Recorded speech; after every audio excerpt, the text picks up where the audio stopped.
총선 결과와 지역 민심을 살펴보는 시간. 오늘은 지역구 국회의원이 모두 바뀐 김포 지역을 들여다보겠습니다. 경기도가 코로나19로 타격을 입은 문화예술 관광업계를 지원하기로 했습니다. 긴급활동 지원과 취약 근로자 보호 등 내용을 담고 있습니다. 인천시가 코로나19 확진자 방문으로 피해를 입은 소상공인들에게 최대 300만 원의 재개장 비용을 지원하기로 했습니다. 사회적 거리 두기에 동참하고 있는 요즘 지역에서도 랜선 문화가 자리 잡고 있는데요. 부천문화재단이 독립영화 전용관 대신 유튜브를 이용하기로 했습니다. 여러분 안녕하십니까? 헬로티비 경인뉴스입니다. 제21대 국회의원 선거에서 드러난 민심, 우리 지역 민심은 어땠을까요? 총선 후의 이야기를 취재기자와 함께 풀어봅니다. 이세진 기자가 나와 있습니다. 이 기자, 오늘 경기도 김포를 짚어볼 텐데요. 네. 김포 지역 총선 결과부터 다시 한번 짚어주시죠. 네, 김포에서는 모두 2개 선거구에서 21대 국회로 보낼 일꾼을 뽑았습니다. 이번 총선에서 승리한 두 당선인을 좀 살펴보면요. 먼저 현역이 자리를 비운 김포 갑지역. 참 말도 많고 탈도 많았던 지역인데 더불어민주당 김주영 당선인이 최종 승리했습니다. 네. 3파전 양상으로 다양한 예측이 나왔지만 이변이 없었고요. 김 당선인이 득표율 52%를 가져가면서 무난히 승리를 확정지었습니다. 이어서 김포 을 지역 역시 승리는 민주당에 돌아갔습니다. 더불어민주당 박상혁 당선인이 미래통합당 홍철호 후보를 누르고 국회에 입성하는데요. 네. 이 지역구는 개표 직전까지도 사실 정말 치열한 접전이 예상됐던 곳입니다. 두 인물이 엎치락 뒤치락 할 것이라는 예상이 있었지만 표를 까보니 선두를 잡은 박상혁 당선인이 1위 자리를 한 번도 내주지 않고 그대로 레이스를 끝냈습니다. 그래서 만표 차이로 당선을 확정지었습니다. 네. 그런데 역대 총선 결과를 살펴보면 김포는 수도권 중에서도 보수 색채가 강한 곳, 이런 이미지가 있잖아요. 네. 결과는 민주당의 완승이네요. 네, 그렇습니다. 김포는 19대 국회까지는 단일 선거구였는데요. 17대부터 19대까지는 보수당에서 한 번도 깃발을 내준 적이 없습니다. 네. 선거구가 나뉜 20대 국회에서는 김포, 갑과 을에 각각 진보와 보수가 깃발을 하나씩 사이좋게 꽂았고요. 네. 다만 이번 총선 직전 선거인 2018년 동시지방선거 때 변화의 조짐이 조금 있었습니다. 자치단체장부터 경기도의원 4개 지역구 모두가 민주당에서 차지를 하면서 김포 민심이 달라진 것 아니냐 이런 관망이 있었고요. 당시 김포 한강신도시로 수도권의 젊은 층이 대거 유입되기 시작했다는 점은 이런 관망을 뒷받침하기도 했습니다. 네. 이번 21대 총선을 치르면서도 김포에 유입된 이들의 표심이 어디로 향하느냐가 관전 포인트였고요. 뚜껑을 열어보니 민주당의 압승이었습니다. 네. 또 한 가지 짚어볼 만한 점은 공교롭게도 이번 총선에서 배출한 두 당선인 모두 지역에서는 새 얼굴이라는 점인데요. 김포 갑의 경우 현역은 자리를 비웠지만 전 김포시장을 지낸 무소속 유영록 후보가 약진을 할 것이라는 예상이 있었는데 득표율은 8%대에 그쳤습니다. 네. 김포 을은 현역과 새 얼굴의 대결이었는데요. 3선에 도전한 홍철호 후보가 40%가 넘는 득표율을 얻었지만 결과적으로는 패배를 받아들여야 했고요. 이런 결과를 어느 정도 준비를 했던 걸까요? 개표 도중 박상혁 당선인의 당선이 어느 정도 확정이 됐을 때 홍철호 후보 측에서 꽃다발을 보내서 당선을 축하하는 모습이 그려지기도 했습니다. 그랬군요. 새 인물 또 이 변화에 대한 기대 때문인지 김포의 투표율도 상당히 높았다고요? 네, 지난 20대 총선과 비교를 하면 차이를 좀 확연히 느낄 수 있습니다. 네. 김포 갑은 투표율 60%, 김포 을은 투표율 55%였는데 이번 총선에서는 김포 갑이 67%, 김포 을은 63%대였습니다. 두 지역구 모두 투표율이 소폭 상승을 했죠. 네. 비율로 보면 얼마 안 되는 것처럼 보일 수 있겠지만 실제 표수로 보면 상당한 결과입니다. 이번 총선에서 지역 민심은 결국 지역주의나 낡은 정치가 아니라 새 얼굴이라도 지역 현안을 맡길 수 있는 인물을 선택한 게 아닐까 싶습니다. 이런 민심의 선택을 받은 두 당선인, 당선 직후 인터뷰에서도 비슷한 다짐을 내놓았는데요. 앞서 뉴스에서 이 두 당선인의 당선 소감을 전해드렸다면 이번엔 두 당선인의 약속을 전해드리겠습니다. 앞으로 어떤 의원이 되겠냐라는 질문에 두 당선인은 어떻게 답했는지 연이어서 보시죠. 그동안 우리 정치가 불신받았던 부분들을 좀 걷어내고 정말 우리 국회의원들이 정말 이렇게 열심히 일하는구나 이런 모습들을 보여주고 정치인의 새로운 전형들을 보여주고 싶습니다. 시민 여러분들께서 말씀 주셨던 의원이 아주 큰 거창한 게 아닙니다. 정말 초심 잃지 말고 언제나 시민들 곁에 있어 달라는 말씀이었습니다. 이제 김포 시민 여러분들이 말씀하신 대로 언제나 그런 모습으로 시민 여러분들과 다가가고 함께 소통하고 이야기 나누도록 하겠습니다. 김포 지역 두 당선인의 목소리 각오 들어봤는데요. 이제 우리 한 표로 당선인이 만들어진 만큼 이 당선인들이 초심을 제대로 지키는지 좀 끝까지 지켜보는 것도 우리의 몫이겠죠. 두 당선인의 행보 기대해 보겠고요. 이세진 기자와 함께했습니다.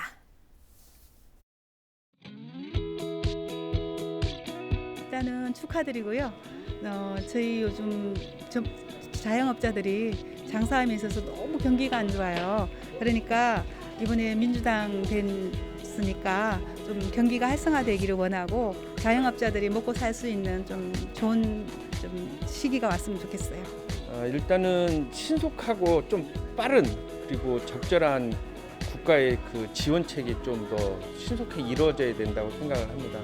보시는 것처럼 지원 정책이 조금씩 미뤄질수록 소상인들은 힘들어지고 제 뒤 보시는 것처럼 공실이 늘어나는 형태가 늘어나기 때문에 신속한 정책이 펼쳐지기를 간곡히 부탁드리겠습니다.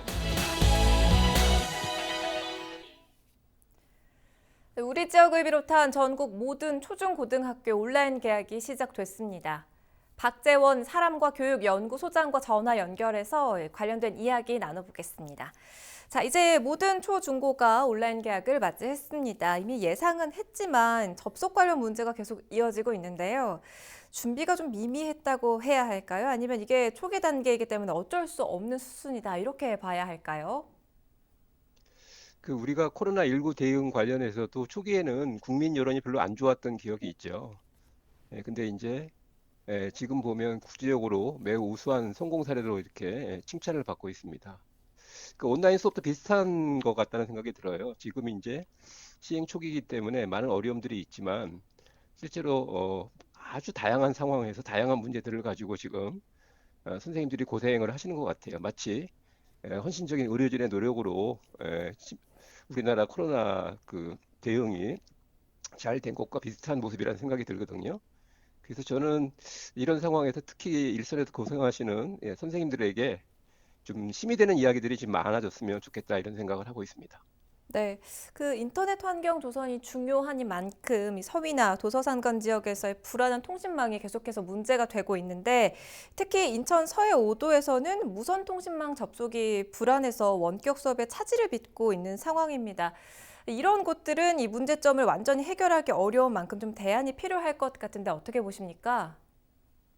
그러니까 실제로 보면 이 온라인 수업은 되게 다양한 방식으로 진행이 됩니다. 그러니까 보통 흔히는 이제 실시간 수업을 생각하는데 이렇게 실시간 수업이 가능하려면 말 그대로 무선 통신망뿐만이 아니라 다양한 기기들이 필요한데 실제로 제가 현장에서 확인해 보면 실시간 수업보다는 다양한 콘텐츠를 활용하고 과제를 수행하는 것을 기본으로 하면서 교사들이 이제 다양한 SNS를 통해서 점검하는 방식으로 이렇게 진행이 되는 경우가 많이 있습니다. 그리고 또 중요한 것은 실제로 가정의 상황을 보면 부모님의 돌봄이 이제 어려운 그런 가정의 경우도 되게 많거든요.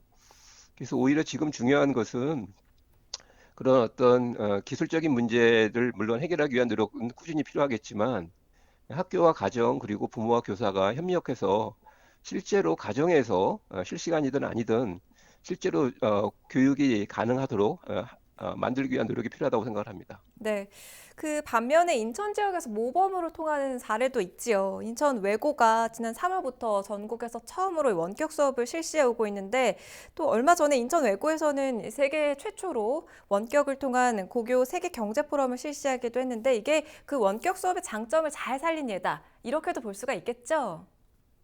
네, 그러니까 인천 외고 사례를 저도 이제 이렇게 소식을 접해보면서 아주 미리 특히나 이제 실시간 수업을 성공적으로 잘한 모범 사례라고 생각이 듭니다. 근데 참고로 말씀드리면 실시간 수업은 자기 관리 능력이 있는 고등학생이나 또 급당 학생 수가 한 15명 내외 정도에 적합한 이제 그런 경우라고 볼 수 있습니다. 근데 이제 그런 것들을 우리가 인천외고의 사례를 본받아야 되겠지만 실시간 수업이 다른 일반적인 경우에도 보편화될 수 있다고 생각하면 좀 우려되는 지점이 있고요. 또 반대로 이제 그 경제 포럼 소식을 들어보니까 학생들이 어떤 교과 과정을 획일적으로 따라가는 것이 아니라 자신들의 관심 분야, 예를 들어 보면 경제 무역이라든지 교육, 뭐 사이버, 외교 안보 이런 평소 자신의 관심사를 중심으로 해서 이 온라인으로만 가능한 국제적인 소통을 통해서 배우고 성장하는 그런 경험들을 한 것으로 보이고요. 이런 것들은 앞으로 되게 교육적으로도 의미 있는 사례로 널리 확산될 필요가 있다고 생각을 합니다. 물론 원격 수업이라는 게 코로나19로 인해서 빚어진 상황이긴 한데 4차 산업혁명 시대에 맞춘 혁신적인 수업 방식이다. 뭐 이렇게도 볼 수가 있을 것 같습니다. 원격 수업에 대한 기대 그리고 우려 또 개선책에 대한 이야기도 해주시지요. 제가 그 선생님들하고 얘기를 해보니까 오히려 이 비대면 수업을 통해서 대면 수업이 얼마나 소중한지를 깨달았다. 이런 말씀을 하시는 분들이 생각보다 많더라고요. 보통 우리가 이제 학교의 정상적인 교육이라고 하면 주지교과에 대한 이해의 전달도 잘 돼야 되지만 흔히 우리가 얘기하는 인성과 사회성, 이 민주시민교육 이런 것들이 이제 핵심적인데 이런 것들은 사실은 이제 대면 학교에서 공동체가 형성됐을 때만 가능하다. 이렇게 생각을 했을 때 이번 원격 수업이 소중한 경험이면서 이후에 단순히 대면 수업이다 비대면 수업이다 이런 걸 떠나서 두 가지 방식을 모두 적절하게 잘 융합한 좀 더 효과적인 어떤 그런 우리나라의 수업 혁신 모델이 나올 거라는 기대를 가지고 있습니다. 네, 마지막으로 좀 여쭙겠습니다. 요즘 학부모와 또 학생이 아이들이 집에서 머무는 시간이 굉장히 긴데요. 학부모가 어떻게 아이들의 그 교육을 도우면 좋을까요? 아마 부모님들이 가장 힘든 시간을 보내실 것 같아요. 저는 이제 물론 수업 결손 이런 것도 걱정도 있지만 가정에서 부모와 아이 사이에 서로 공감하고 소통하기 위한 노력들이 매우 중요하다고 생각을 합니다. 그렇게 서로 가족이 심리적으로 잘 연결돼 있고 또 서로 난처하고 어려운 이제 상황을 좀 공감했을 때 비로소 아이들의 학습 의욕도 가능할 거라고 보고요. 실제로 이런 시기에는 이제 진도를 따라가거나 학습량을 쌓기보다는 제대로 하나라도 배우는 어떤 그런 이제 공부를 연습하는 게 중요한데 우리가 전통적으로 얘기하는 예습 수업 복습이라는 것을 잘 활용할 필요가 있습니다. 그러니까 이 온라인 수업의 한계를 뛰어넘기 위해서 미리 예습을 통해서 관심을 가지고 수업을 듣고 자신이 어떤 과제를 해야 될지를 분명히 안 상태에서 수업을 이제 수업에 임하고 그리고 나서 이제 복습을 통해서 그날 배운 것을 그날 끝내는 어떤 이런 차곡차곡 공부를 쌓아가는 어떤 그런 노력들을 충실히 하면 좀 다소 학습 결손이 있더라도 개학 이후에 다시 학교에 갔을 때 공부에 크게 도움이 될 수 있을 거라고 봅니다. 네, 오늘 말씀 잘 들었습니다. 사람과 교육 연구소 박재원 소장과 이야기 나눠봤습니다.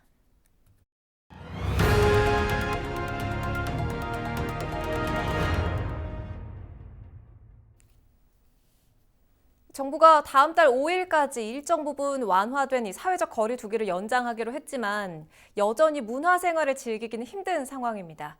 이런 사정 때문에 부천에서는 시민 문화생활을 온라인으로 옮겨와 눈길을 끌고 있습니다. 이정하 기자가 보도합니다. 한 편의 영화가 모니터를 통해 생생하게 재생됩니다. 어디에도 대형 스크린이나 관객은 없습니다. 코로나19로 지역 소극장들이 문을 닫으면서 부천문화재단이 유튜브를 통해 독립영화를 공개하기로 한 겁니다.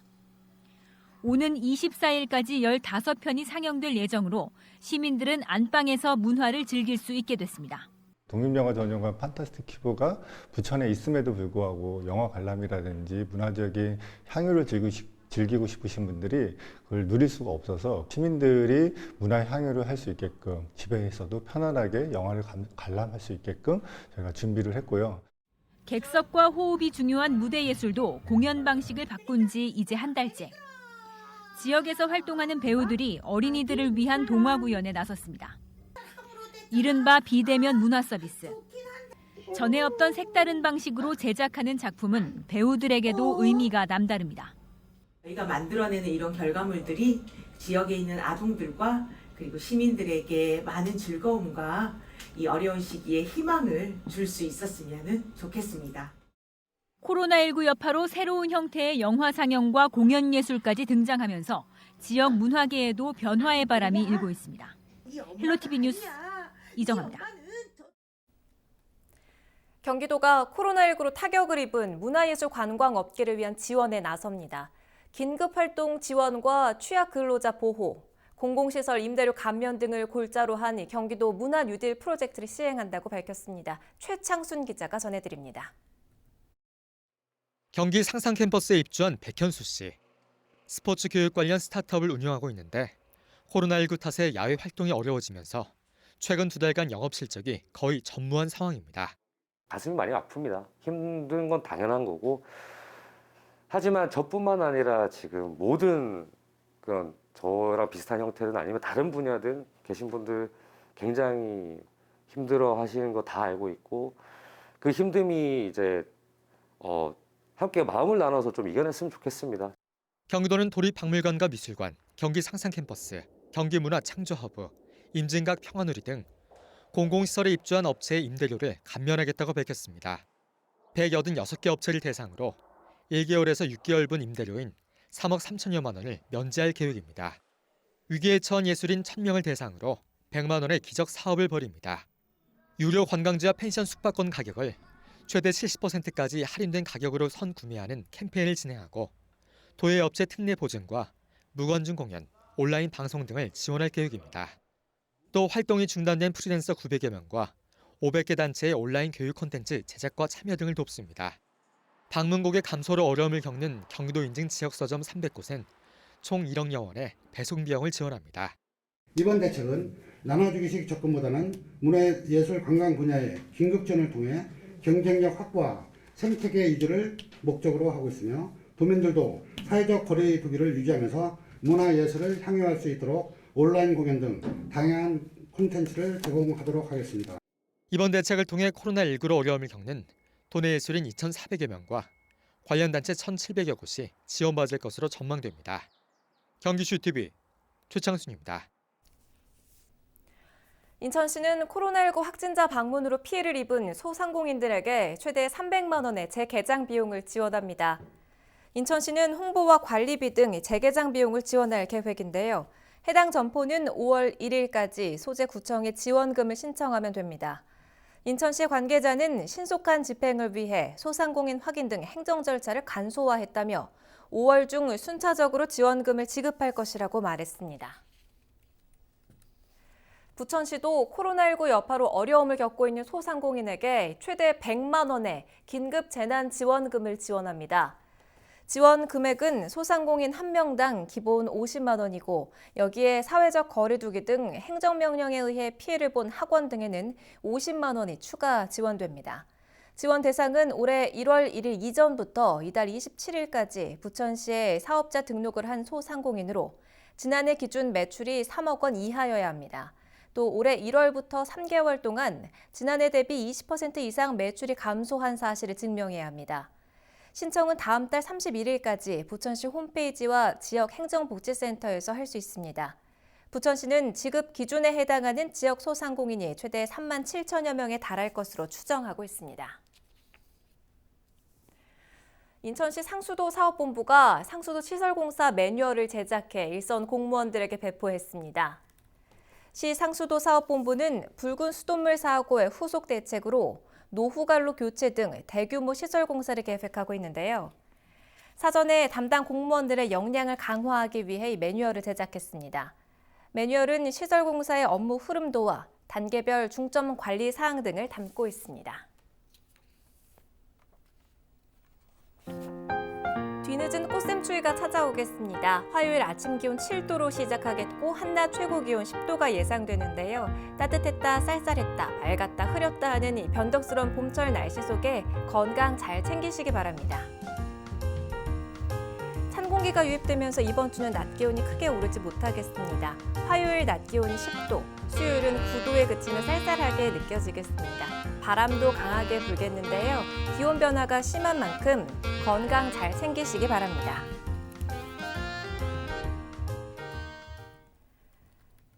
헬로티비 뉴스가 준비한 소식은 여기까지입니다. 저희는 언제나 여러분 곁에 있겠습니다. 지금까지 시청해주신 여러분 고맙습니다.